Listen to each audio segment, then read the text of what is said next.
Hello बच्चों, स्वागत है आपका फिर से उदित एकेडमी में। मैं हूं आपके साथ वसीम अख्तर।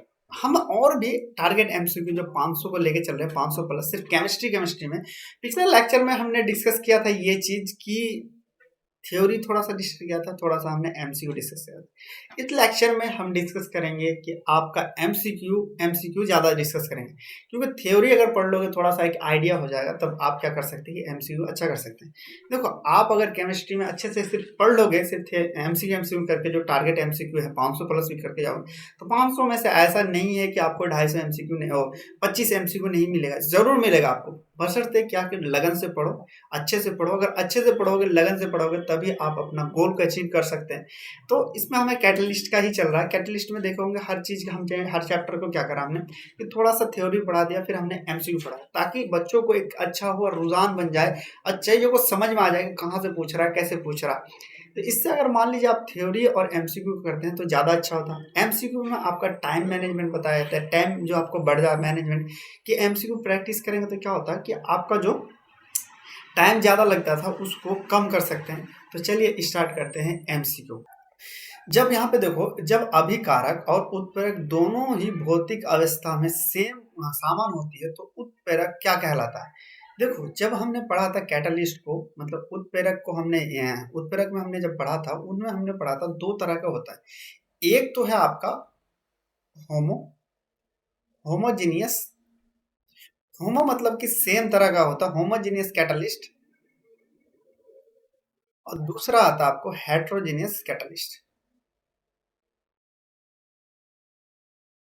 यहाँ दो तरह के होते हैं। अब हमने ये चीज पढ़ा था कि होमोजीनियस उसका हम कैटलिस्ट कहेंगे जो आपका रिएक्टेंट और आपका उत्प्रेरक, मतलब रिएक्टेंट और कैटलिस्ट का अगर सेम स्टेट है, अगर ये भी गैस है और वो भी गैस है, कौन, अभिकारक भी गैस है और उत्प्रेरक भी अगर गैस है, तो उसको अगर सेम चीज का प्रेजेंट हो तो उसे हम होमोजीनियस कहेंगे, मतलब होमोजीनियस उत्प्रेरक कहेंगे, या तो फिर होमोजीनियस कैटलिस्ट कहेंगे। अब आता है हेट्रोजीनियस। हेट्रोजीनियस मतलब होता है अलग अलग, हेट्रो मतलब अलग होता है। ऐसा रिएक्शन है, ऐसा चीज जिसमें क्या है कि मान लीजिए रिएक्टेंट क्या हो आपको, कि एक तरह का प्रेजेंट हो, किसके तरह प्रेजेंट हो, आपका सॉलिड गैस में प्रेजेंट हो, सेम तरह का रिएक्टेंट, और आपका उत्प्रेरक जो हो कुछ और प्रेजेंट हो। जैसे एग्जांपल पे ले लेते हैं, कोई आपका रिएक्टेंट है वो आपका गैस में प्रेजेंट हो, और आपका जो कैटलिस्ट है वो आपका सॉलिड में प्रेजेंट हो। इस तरह का जो रिएक्शन होता है उसी को हम क्या कहेंगे, आपका हेट्रोजीनियस कैटलिस्ट कहते हैं। देखो, अब इसमें क्या क्वेश्चन का था, क्वेश्चन को फिर से हम पढ़ के देखते हैं। अब हमें पता चल गया दो तरह के होते हैं। जब अभिकारक उत्प्रेरक दोनों सेम हो, मतलब दोनों सेम है, तो सिंपल सी बात है, दोनों सेम है, भौतिकी अवस्था में समान होती है, तो ये क्या होमोजीनियस आएगी। तो उत्प्रेरक क्या कहलाता है, विषम उत्प्रेरक नहीं, इसे हेट्रोजीनियस नहीं कहते, इसको हम सामक उत्प्रेरक कहते हैं। इसका आंसर क्या होगा आपका, सामक उत्प्रेरक कहते हैं। मतलब कि जब अभिकारक और उत्प्रेरक दोनों की भौतिक अवस्था समान होती है तो उत्प्रेरक आपका सामक उत्प्रेरक कहलाता है। चलिए नेक्स्ट देखते हैं। जब अभिकारक और उत्प्रेरक दोनों की अवस्था भिन्न हो, सिंपल सा क्वेश्चन पूछ लिया। पहले क्या था आपको कि दोनों अवस्था सेम हो, यहाँ पे दोनों अवस्था भिन्न है। देखो, क्वेश्चन जब पढ़ो तो थोड़ा सा ध्यान से पढ़ना। क्या करोगे, कभी कभी ऐसा होता है कि अगर फास्ट पढ़ने के चक्कर में भिन्न हमें दिखता नहीं है, और हम क्या करते हैं, चलो साम है, गलत लिख के आ जाते थे। यहाँ उत्प्रेरक क्या कहलाएगा, सामान्य तो हेट्रोजीनियस तो नहीं होगा। हेट्रोजीनियस में क्या है, दोनों स्टेट आपका सेम होना चाहिए। गैस होता, गैस होगा, गैस रिएक्टेंट भी गैस होगा, और आपका जो आपका उत्प्रेरण है, दैट मीन कि आप कह सकते हैं कैटलिस्ट, वो भी गैस में होना चाहिए। इसमें सामान्य तो नहीं है, विषम। इसका आंसर क्या होगा, विषम उत्प्रेरक। जब अभिकारक और उत्प्रेरक दोनों की भौतिक अवस्था भिन्न होती है तो उस उत्प्रेरक को हम क्या कहते हैं, विषम उत्प्रेरक कहलाता है। चलिए नेक्स्ट देखते हैं। अब आता है नेगेटिव कैटलिस्ट। देखो, कैटलिस्ट भी अगर बात करें तो इसमें तीन तरह का, मतलब कह सकते हो तीन तरह का, मतलब एकदम बिहेवियर के बारे में बात करें तो सिंपल सी बात करते हैं, दो तरह के हम ले लेते हैं पहले, कि दो तरह का लेते हैं। नेगेटिव कैटलिस्ट हम कहते हैं, कैटलिस्ट अगर ले लो यहाँ पे, देखो हमें एक चीज पता चल गया कि कैटलिस्ट का काम क्या है आपका, कि रिएक्शन, रेट ऑफ रिएक्शन को बढ़ाना या तो फिर घटाना। तो बढ़ाएगा जो, उसे हम पॉजिटिव कहेंगे, और जो घटाएगा उसको हम नेगेटिव रिएक्टेंट कह लेंगे, या नेगेटिव हम कैटलिस्ट कहते हैं। यहाँ पे पूछो क्या कह रहा है, कोई नेगेटिव कैटलिस्ट है, सिंपल सी बात है, नेगेटिव तो क्या करेगा, आपको रिएक्शन को घटाएगा। तो यहाँ पे हम देखते हैं कि अभिक्रिया का वेग में अगर बात करें, कम करती है, या अभिक्रिया की वेग को बढ़ाती है। जो नेगेटिव है तो सिंपल सी बात है, अभिक्रिया वेग की अपरिवर्तित रहती है, ये तो होगा नहीं। उत्प्रेरक की भांति व्यवहार करती है। नेगेटिव के बारे में बात करें तो ये अभिक्रिया की वेग को कम कर देती है। अगर यही पॉजिटिव रहता तो क्या है, आपको अभिक्रिया को बढ़ा देती है। इसमें क्या होगा आंसर कि अगर नेगेटिव कैटेलिस्ट तो क्या है, आपको वेग का है कम कर देती है, मतलब रिएक्टेंट रेट ऑफ रिएक्शन उसमें कम कर देती है। नेक्स्ट देखते हैं पॉजिटिव कैटेलिस्ट। सिंपल सी बात है, नेगेटिव अगर मान लीजिए आपको घटाती है तो पॉजिटिव क्या करेगी, बढ़ाएगी। तो ऐसा अभिक्रिया जिसमें वेग आपको कम करती है गलत। जो अभिक्रिया को बढ़ाती है, सिंपल सी बात है, अभिक्रिया को बढ़ाती है या अभिक्रिया में अपरिवर्तित होता नहीं। जब भी देखो कैटेलिस्ट आएगा उसमें परिवर्तन तो होता है। सबसे पहले एक चीज छांट देंगे, अगर मान लो कोई कंफ्यूजन है तो पहले एक एक करके हम, अगर कोई ऐसा क्वेश्चन आ गया जो हमें कंफ्यूजन भरी आ रहा है या हम समझ में नहीं आ रहा, उसके लिए हम क्या करेंगे, पहले हम छांटना स्टार्ट कर देंगे कि कौन कौन से नहीं हो सकता, ये भी नहीं हो सकता और ये भी नहीं हो सकता, अब बचा दो। तो पॉजिटिव मतलब हमेशा आगे जाएगा। पॉजिटिव मतलब क्या है, आपका ऐसा अभिक्रिया जो वेग को बढ़ाती है। पॉजिटिव कैटेलिस्ट मतलब कह लीजिए वो है जो अभिक्रिया के वेग को बढ़ाती है, उसे हम क्या कहेंगे, पॉजिटिव कैटेलिस्ट। नेक्स्ट देखते हैं यदि किसी क्रिया में उत्पाद उत्प्रेरक का काम करता है, मतलब इसमें हमने बताया तो तीन तरह का होता है, एक पॉजिटिव, नेगेटिव और एक होता है ऑटो कैटेलिस्ट। ऑटो कैटेलिस्ट क्या है, खुद ही एक तरह का बिहेव करता है जो रेट ऑफ रिएक्शन को बढ़ा दे या तो फिर घटा दे।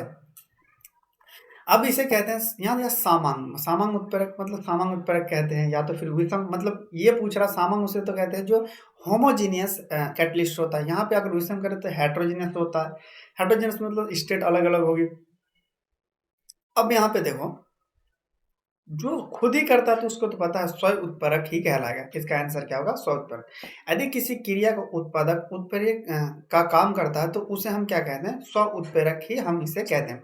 चलिए नेक्स्ट देखते हैं उत्प्रेरक का विष किस प्रकार का काम करता है। उत्प्रेरक विष किस प्रकार काम करता है, विष के बारे में पूछ रहा है, किस तरह का। उत्प्रेरक रासायनिक संयोग करके, उत्प्रेरक समूह मुक्त ऑक्सीजन के संयोगता के संयोग करके, या किसी अभिकारक के संयोग करके, या उत्प्रेरक स्वनंद करके, मतलब ये स्वतंत्र रख के। तो सिंपल सी बात है, उत्प्रेरक रासायनिक संयोग करके ये काम करता है।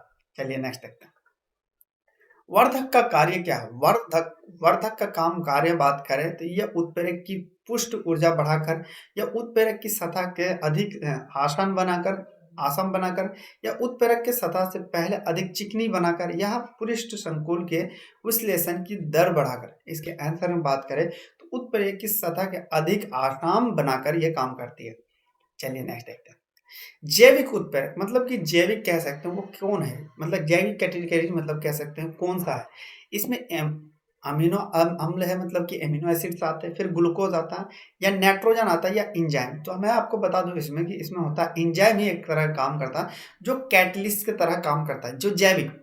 देखो हम ऐसा नहीं कह सकते कि अमोनियम अगर बात करते हैं ये एसिडिक आ जाता है, ग्लूकोज के बारे में बात करते हैं इसका भी अलग होता है, लेकिन इंजाइम्स जो होते हैं, आपका इंजाइम एक तरह का हमारे बॉडी में कैटलिस्ट से काम करता है, मतलब कि हमारी बॉडी के मेटाबॉलिज्म को बढ़ा भी सकता है और घटा भी सकता है। जैसे देखा होगा कि डाइजेशन जब नहीं काम करता है तो उसमें हम पेप्टाइड एंजाइम देते हैं। एंजाइम में क्या करता है, वो हमारे पास डाइजेशन को बढ़ा देता है। सेम इसी तरह क्या है, आपको पता है कि कैटलिस्ट क्या काम करता है, रेट ऑफ रिएक्शन बढ़ा देता है, घटा देता है। तो जो हमारे ह्यूमन बॉडी में यूज करते हैं वो एंजाइम्स होते हैं। चलिए नेक्स्ट देखते हैं सल्फ्यूरिक अम्ल के निर्माण के संपर्क विधि में पीटी उत्प्रेरक कौन सा पदार्थ विष करता है, मतलब कौन सा विष करता है। सिंपल सी बात है, सल्फ्यूरिक अम्ल के निर्माण के संपर्क विधि में पीटी मतलब कह सकते हैं प्लेटिनम उत्प्रेरक के लिए कौन सा पदार्थ विष करता है। विष के बारे में बात करें तो ये आपको आर्सेनिक सल्फाइड का ये विष करता है। क्वेश्चन को समझो क्या कह रहा है कि सल्फ्यूरिक एसिड मतलब कि सल्फ्यूरिक अम्ल के निर्माण के संपर्क विधि में पीटी एक तरह का मान लीजिए हम क्या कैटेलिस्ट का यूज करते हैं, लेकिन इसके लिए कौन सा पदार्थ यूज करता है, आपको आर्सेनिक सल्फाइड इसका विष की तरह काम करता है। चलिए नहीं देखते निम्न में से किस प्रकार के उत्प्रेरक उत्तम सिद्ध होते हैं। किस प्रकार के बारे में पूछ रहा है, निम्न में से किस प्रकार के उत्प्रेरक उत्तम सिद्धंत होते हैं। संकरण तत्व, क्षार या तो फिर रंगीन के बारे में इसमें बात है। संक्रम जो तत्व है यही आपका उत्तम सिद्धांत की तरह काम करती है। चलिए नेक्स्ट देखते हैं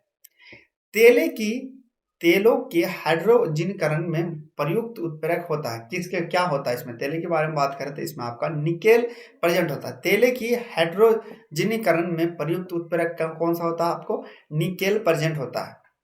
नेक्स्ट देखते हैं शीश कक्ष प्रक्रम में उत्प्रेरक के रूप में प्रयुक्त होता है। शीश कक्ष प्रक्रम में, शीश कक्ष प्रोसेस में कैटालिस्ट कौन सा प्रेजेंट होता है, मतलब कौन सा कैटालिस्ट प्रेजेंट होता है, नाइट्रोजन ऑक्साइड, प्लेटिनियम, निकियम, या तो फिर आपको मैग्नीज ऑक्साइड। तो इसके बारे में बात करते हैं। नाइट्रोजन के ऑक्साइड ही यहाँ पे काम करता है, किसकी तरह, शीश कक्ष प्रक्रम में उत्प्रेरक की तरह रूप में कौन काम करता है, प्रयुक्त होता है, आपको नाइट्रोजन के ऑक्साइड काम करता है। चलिए नेक्स्ट, निम्न में से कौन सा पदार्थ अमोनिया की हैबर विधि में आयरन उत्प्रेरक के लिए निरोधक का कार्य करता है। हैबर विधि एक तरह का अमोनिया का विधि है जो बनाते हैं जब, तो उसमें पूछ रहा कि आयरन जो है एक तरह का हम किस में काम करते हैं, एक तरह कैटालिस्ट काम करते हैं, लेकिन कौन है निरोधक का काम करता है। निरोधक के बारे में बात करें काम, तो ये कोबाल्ट CO होता है, कार्बन मोनोऑक्साइड ही यहाँ निरोधक के काम करता है। निम्न में से कौन सा पदार्थ अमोनिया की हैबर विधि में आयरन के उत्प्रेरक के लिए निरोधक का कार्य करता, कौन है आपका, CO, मतलब कि कार्बन मोनोऑक्साइड। चलिए अब देखते हैं, अब कौन सा एंजाइम ग्लूकोज को अल्कोहल में परिवर्तित करता है। कौन सा एंजाइम, मतलब यहाँ पे देखो ह्यूमन बॉडी से पूछ रहा कौन सा एंजाइम जो आपका ग्लूकोज को अल्कोहल में कन्वर्ट करता है, उसके बारे में बात करें। जाइमस। जाइमस एक चीज होता है कि जो आपके बॉडी क्या कह सकते हैं, जो एंजाइम ग्लूकोज को अल्कोहल में परिवर्तित करता है, कौन है आपका, जाइमस। नेक्स्ट देखते हैं, जब पोटाशियम और क्लोराइड को गर्म किया जाता है, किसको, पोटाशियम और क्लोराइड को गर्म किया जाता है, तब पोटाशियम क्लोराइड और ऑक्सीजन में विघटित हो जाता है, मतलब कि टूट जाता है। जब हम पोटाशियम क्लोराइड को गर्म करते हैं तो ये क्या होता है कि पोटाशियम क्लोराइड और ऑक्सीजन में ये टूट जाता है। जब मैंने मैग्नीज डाइऑक्साइड को इसमें मिलाया जाता है तो अभिक्रिया तेज हो जाती है। तो इसका कारण क्या है, देखो ये भी कैटालिस्ट से ही पूछा गया, मतलब कि ये पूछ रहा है कि पोटाशियम क्लोराइड है, एक हम रिएक्शन करवा रहे हैं जो पोटाशियम क्लोराइड को अगर गर्म करते हैं तो वो क्या होता है, पोटाशियम ये किस तरह का आएगा, मतलब कि ये आपका डिकम्पोजिशन कह लो या डिसोसिएशन कह सकते हैं कि ये किस तरह करते हैं, इस पर इसी का ही अनुभाग में टूट जाता है, जो पोटाशियम क्लोराइड और ऑक्सीजन में विघटित होता है। लेकिन जब हम इसमें मैग्नीज डाइऑक्साइड इसमें मिलाया जाता है तो इसमें अभिक्रिया तेज होती है। तो सिंपल सी बात है, मैग्नीज अगर डाइऑक्साइड के बारे में बात करते हैं, ये किस तरह से काम करेगा, ये आपका कैटेलिस्ट के तरह ये यहाँ पे काम करेगा। क्लियर है। अब देखो क्या होता है इसका आंसर, मैग्नीज डाइऑक्साइड विघटित होकर ऑक्सीजन देता है, या मैग्नीज डाइऑक्साइड अच्छा संपर्क उत्पन्न करता है, या मैग्नीज डाइऑक्साइड अच्छा संपर्क उत्पन्न करता है, या तो फिर मैग्नीज डाइऑक्साइड ट्राइऑक्साइड उत्पन्न के काम करता है। इनसे बारे में बात करें तो मैग्नीज जो है ऑक्साइड के उत्प्रेरक के तरह काम करता है। सिंपल सी बात है, उत्प्रेरक की तरह काम करता है। यहाँ पे आंसर क्या है, उत्प्रेरक के तरह ही काम करेगा। मतलब कि पोटाशियम क्लोराइड, देखो क्वेश्चन इस तरह का जब क्वेश्चन आ जाए तो कोशिश करना कि जो लंबा हो ना उसको बाद में करो, जो छोटे छोटे क्वेश्चन आता है उसको पहले आप डील करो।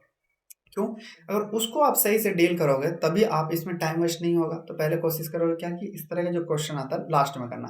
क्वेश्चन क्या कह रहा है, जब पोटाशियम क्लोराइड को गर्म करते हैं तो क्या होता है कि पोटाशियम क्लोराइड और ऑक्सीजन देता है, लेकिन जब मैग्नीज डाइऑक्साइड हम इसमें मिलाते हैं तो ये अभिक्रिया तेज होता है, क्योंकि ये एक तरह का उत्प्रेरक के काम करता है। इसी तरह मजेदार तरीके से अगर आप पढ़ना चाहते हैं तो उदित फार्मेसी का ये कंटेंट आप ले सकते हैं, जो आपको ऐप पे मिल जाएगा, जो कि बिल्कुल डिटेल में है।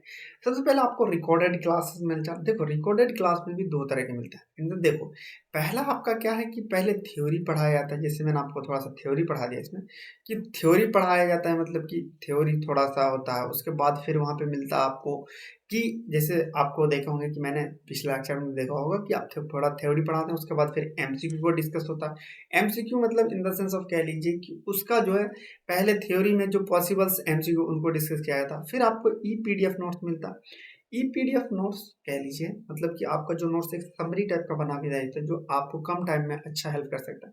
फिर आपको टॉपिक बाय MCQ टेस्ट लिया जाता है।